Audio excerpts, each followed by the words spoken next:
Ouais, bonjour Anton. Donc tu es un mathématicien qui travaille en santé publique. Est-ce que tu peux nous en dire un peu plus sur ce que tu fais? Alors, moi je travaille pour Epicentre, qui est un peu le département de recherche de Médecins sans frontières.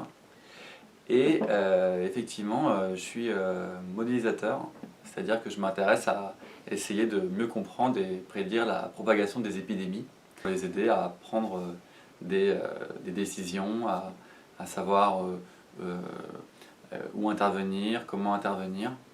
Donc voilà, on apporte une contribution plus au niveau analyse à toute la prise de décision qui D'accord. se fait Ça, au ça, niveau ça de... veut dire que vous récupérez des données sur le terrain, que vous traitez, c'est ça? Exactement, c'est-à-dire que quand il y a une épidémie, MSF en général ouvre un hôpital ou des centres de traitement Mhm. et nous on récupère les données donc, des patients qui vont dans ces hôpitaux, ce qui nous permet de caractériser la dynamique épidémiologique par exemple, on travaille beaucoup sur le choléra, aussi sur Ebola. Et à partir de ces données, on essaie de mieux comprendre eh bien, comment l'épidémie peut évoluer. D'accord. Donc par exemple, effectivement, tu as beaucoup travaillé sur Ebola, l'épidémie de 2014.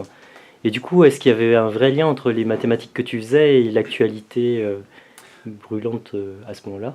Donc effectivement, en 2000, l'épidémie en Afrique de l'Ouest, donc, qui est allée de 2014 à 2015, euh, on avait accès à des données en fait en temps réel, c'est-à-dire toutes les semaines, on avait une mise à jour du nombre de cas dans différents endroits d'Afrique de l'Ouest.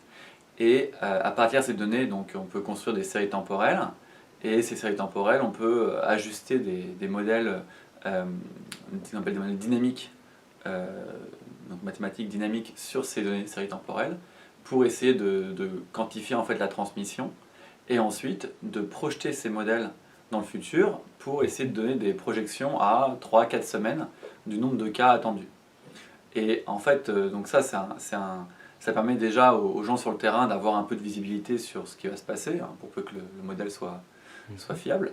Mais ça permet aussi, en fait, lors de prise de décision, en particulier quand MSF doit ouvrir des hôpitaux, ils doivent réfléchir à combien de lits ils vont mettre dans cet hôpital. Et ça, bien sûr, ça veut dire que comme l'hôpital, il va falloir presque 4 semaines pour le construire, il faut anticiper bien à l'avance pour bien dimensionner en fait l'hôpital. Donc c'est là où le modèle il permet de dire bah voilà ce qu'on attend à 4 5 semaines et donc si vous devez construire des lits, eh bien construisez, enfin prévoyez au moins ce nombre d'épidémies, ça a permis de mieux dimensionner la réponse. D'accord. Tu as fait une thèse de maths qui est appliquée à la santé publique. Aujourd'hui, donc, tu travailles pour Epicentre. Auparavant, tu étais à la London School of Public Health, c'est ça? Of hygiene, tropical Voilà. medicine. Est-ce que c'est un parcours naturel finalement pour un mathématicien qui veut travailler un petit peu dans la santé publique? Et est-ce que tu as des conseils pour les gens qui voudraient un peu suivre cette voie? Alors je sais pas si c'est un parcours naturel, en tout cas c'était le mien, je sais pourquoi est-ce qu'il s'est construit comme ça, c'est que enfin moi j'ai fait des études à la base d'ingénieur en bioinformatique, donc qui mêle à la fois mathématiques, informatique et biologie. Et c'est en dernière année d'école où j'ai voulu vraiment plus creuser la voie maths bio. Mhm. Et donc c'est pour ça que j'ai fait ce master à Paris 6 euh, qui s'appelait Master Maths Bio d'ailleurs. Mhm. Euh, et en fait, là-bas, je me suis rendu compte que c'était peut-être un petit peu trop maths et que j'avais perdu un peu la composante informatique et bio. Euh, et donc, c'est pour ça que je me suis dirigé en fait dans une thèse dans un laboratoire d'écologie et d'évolution. Au cours d'une rencontre, un peu, voilà, toujours une part de hasard dans les choix qu'on fait. Mais, et donc, c'est pour ça que je me suis intéressé à l'épidémiologie. Et là, j'ai tout de suite vu que les modèles mathématiques pouvaient vraiment avoir un impact concret sur des politiques de santé publique, sur vraiment ce que peuvent faire bah, les humanitaires aussi dans leur travail, quoi. Il y a vraiment beaucoup d'applications. Et c'est vraiment ça qui m'a intéressé, c'est-à-dire comment les mathématiques peuvent nous permettre de dire des choses sur le réel, sur ce qui se passe concrètement. Et donc, en fait, au fur et à mesure, j'ai commencé à me diriger vers les données. Parce qu'en fait, un des gros problèmes, c'est que on n'a souvent pas accès aux données. C'est pour ça que je dirais qu'après, j'ai vraiment essayé toujours de me rapprocher de ce terrain. Donc en passant déjà par la London School of Hygiene and Tropical Medicine, qui a beaucoup de liens avec beaucoup d'ONG et puis l'OMS. Et puis ensuite directement au sein de MSF via Epicentre. Donc je dirais que c'est ça, c'est la quête d'arriver le plus proche des données pour pouvoir confronter les modèles vraiment à la réalité. Est-ce qu'il y a des problématiques un peu très récentes comme le big data, les choses comme ça qui s'appliquent à ces données-là Alors, ou c'est plus aussi les problèmes d'épidémiologie qui sont un peu nouveaux par rapport aux données? Pour les données que nous on traite, on est plutôt dans du big dirty data, on est plutôt on essaie de faire du small, medium, clean data. C'est-à-dire que vraiment, bon, c'est pour ça que je ne suis pas sûr que le big data s'applique complètement à ce qu'on fait en épidémio, en tout cas ce que je fais moi. Après, bien sûr qu'il y a plein d'applications dans le biomédical, mais ça c'est moins mon domaine. Mais ce que nous on essaye, c'est vraiment d'essayer de cibler les épidémies, où est-ce qu'elles sont, et quels sont les liens avec les autres facteurs environnementaux, sociaux, démographiques. Et donc je vois bien qu'il y a l'idée d'avoir plusieurs flux de données hétérogènes, et que parfois on fait appel à des méthodes type machine learning pour justement essayer de combiner toutes ces données hétérogènes pour voir apparaître s'il n'y a pas des relations ou des choses qui se dégagent.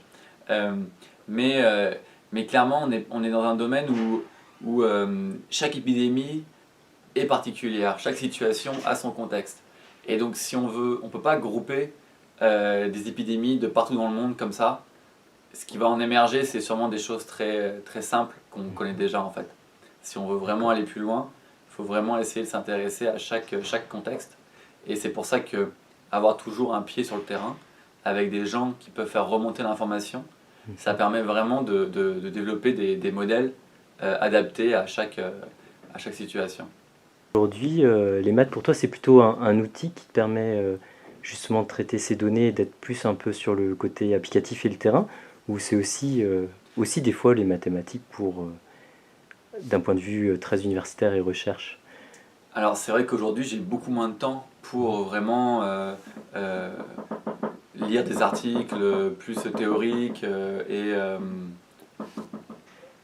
des Il y a pinceaux, un oiseau sur oui, qui veut participer. Je dirais qu'aujourd'hui j'ai bien moins de temps pour m'occuper pour lire des articles théoriques, mais Mais il y a une veille, c'est ça. mais il y a une veille bien sûr qui se fait, et aussi il y a tous des domaines de recherche. Enfin, très souvent en fait je veux analyser des données, et je vois bien que la question elle n'est pas standard, et il faut vraiment aller chercher dans la littérature pour voir s'il n'y a pas des méthodes qui ont été développées récemment. Et ça m'arrive très souvent, ça me fait sourire à chaque fois, où j'ai une question et je me rends compte que l'article qui va me servir à répondre à cette question, il a été publié il y a 6 mois par exemple, D'accord. et qu'il est le fruit d'un travail de recherche de plusieurs années, quoi. Donc mon rôle c'est plus d'essayer d'influer sur les recherches qui peuvent être faites, pour essayer d'avoir des gens qui prennent le temps, 2-3 ans, de pouvoir faire avancer un domaine qui ensuite je vais pouvoir utiliser. Mais moi c'est vrai que personnellement j'ai aujourd'hui beaucoup plus de travail sur des choses autres que les modèles théoriques, mais j'essaie toujours d'appliquer en tout cas ces méthodes, ces avancées. D'accord. Bon, et ben merci beaucoup Anton. Merci à toi, bon courage.